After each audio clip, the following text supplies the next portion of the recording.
If you really love the sun, you might think about a spring and summer vacation to Svalbard, Norway. The sun doesn't set there from about April 19th to August 23rd each year.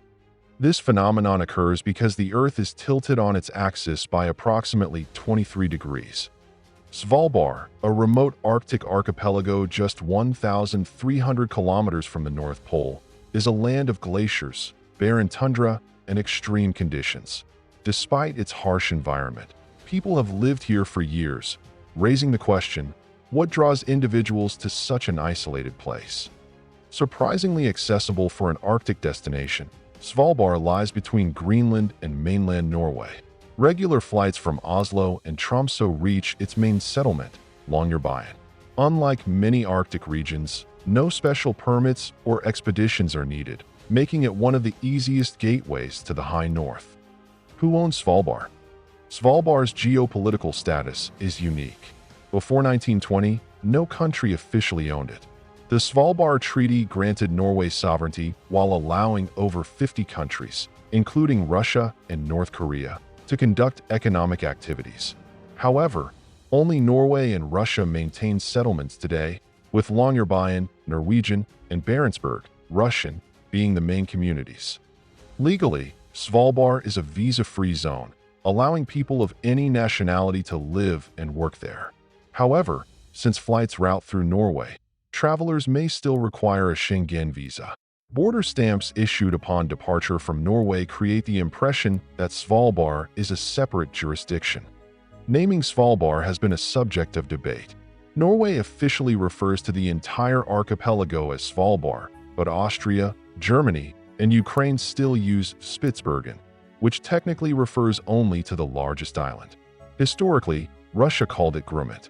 Despite these variations, the archipelago remains a land of international significance. Longyearbyen, the world's northernmost city, has around 2,500 residents. Built at 78 degrees north, it is uniquely adapted to permafrost, with above-ground pipes and houses on stilts. Avalanche barriers protect the town, as past disasters have taken lives. Despite the extreme climate, Longyearbyen is a well-equipped and colorful community, proving that life can thrive in even the harshest conditions. Svalbard is an Arctic wilderness dominated by glaciers, minimal vegetation, and more polar bears than people. Home to Arctic foxes, Svalbard reindeer, and vast seabird colonies, its fragile ecosystem is strictly protected. Its dramatic landscapes and extreme climate make it a hub for scientific research and a testament to human resilience. Despite its isolation, Longyearbyen, the world's northernmost town, boasts a well-developed infrastructure, including a church, hospital, library, theater, school, and even a university specializing in Arctic sciences. Its tax-free status makes goods cheaper than on the mainland, and it holds records for the northernmost airport, gas station, and car dealership. With only 14 kilometers of paved roads, snowmobiles dominate winter transport, while sled dogs, more common than pets, remain an essential part of life. Strict regulations ban cats, and pet dogs are kept in designated areas. Founded for coal mining, Longyearbyen retains its mining traditions. Residents remove shoes indoors to avoid coal dust, and alcohol sales remain tightly restricted due to miners' past excesses. Coal mining has never been highly profitable, and the last mine is set to close soon. Svalbard's extreme conditions make childbirth and burials impossible. Pregnant women must travel to the mainland for delivery, while permafrost prevents bodies from being buried, forcing residents to be laid to rest elsewhere. As mining declines, tourism now drives Svalbard's economy. Visitors come to experience its untouched wilderness, unique wildlife, and extreme environment. The Arctic tern, known for its aggressive dive bombing, is a common sight, while Svalbard reindeer frequently graze near town. Svalbard's most dangerous residents, polar bears, pose a constant threat. Leaving town without a firearm is illegal, and warning signs mark safety limits. Helicopters are used to scare away bears, but encounters sometimes end in tragedy. Climate change is driving bears closer to human settlements, leading to more conflicts. Firearms are essential for protection against polar bears, but strict laws regulate their use. Killing a bear leads to legal investigation, with fines up to 4,000 euros if proper precautions weren't taken. Residents and workers routinely carry guns, with designated safes available in buildings. Tourists can rent firearms with a valid license, while flare guns serve as a safer alternative for scaring off bears. Svalbard's extreme conditions, unique wildlife, and rich history make it one of the world's most fascinating and challenging places to live. Longyearbyen is a diverse town where around 30% of residents speak Russian, and most are temporary workers or researchers attracted by high salaries, 3,000 to 4,000 euros per month. Despite its extreme location, daily life follows a familiar rhythm, with people commuting, exercising, and children playing outdoors against the backdrop of polar bears and permafrost. Renting a 38-square-meter one-bedroom apartment costs about 1,200 euros per month, including utilities. Homes come with ski lockers and other adaptations to Arctic life. Despite the harsh climate, Longyearbyen has a thriving community, complete with bars, restaurants, and even a university. Longyearbyen boasts 5 bars, including the world's northernmost pub, offering rare whiskeys and drinks served with glacier ice.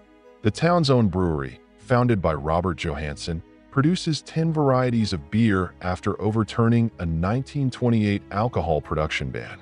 Visitors can enjoy guided brewery tours and tastings. With only 14 kilometers of paved roads, cars dominate in summer while snowmobiles take over in winter. Vehicles and even homes are often left unlocked, reflecting a strong sense of community trust. The town also has the northernmost gas station, with fuel priced lower than on the mainland. Svalbard is home to the world-famous Global Seed Vault, a subterranean facility storing nearly 1 million seeds to safeguard global agriculture. Buried 130 meters into permafrost, it serves as humanity's insurance against crop loss due to climate change or disaster. Despite its mining history, Svalbard enforces strict environmental policies. Helicopter tours are banned, tundra vehicle access is restricted, and hybrid ferries help reduce emissions. The Arctic, though often seen as a frozen wasteland, reveals vibrant colors when the sun returns, proving its beauty extends beyond ice and snow. Longyearbyen embodies a unique mix of resilience, adaptability, and international culture, proving that life at the edge of the world is not only possible but rewarding. In Svalbard, something amazing happens every year. The sun doesn't set for months. Imagine it being 2 a.m., but the sun is still shining brightly like it's midday. This happens because Svalbard is located far above the Arctic Circle, right near the North Pole. During the summer, the Earth tilts in a way that the North Pole faces the sun. So for about 4 months, from late April to late August, the sun stays above the horizon 24/7. It's like the sun is on an endless loop, circling around the sky and never going to bed. But this isn't the only crazy thing about Svalbard's weather. When summer ends, something very different happens. The Earth tilts away from the sun, and Svalbard enters the polar night, which lasts for around 4 months. This means the sun doesn't rise at all during winter. Imagine being in total darkness for weeks at a time, no daylight for months. The sun stays hidden below the horizon, leaving the people of Svalbard in a world of stars and the shimmering northern lights.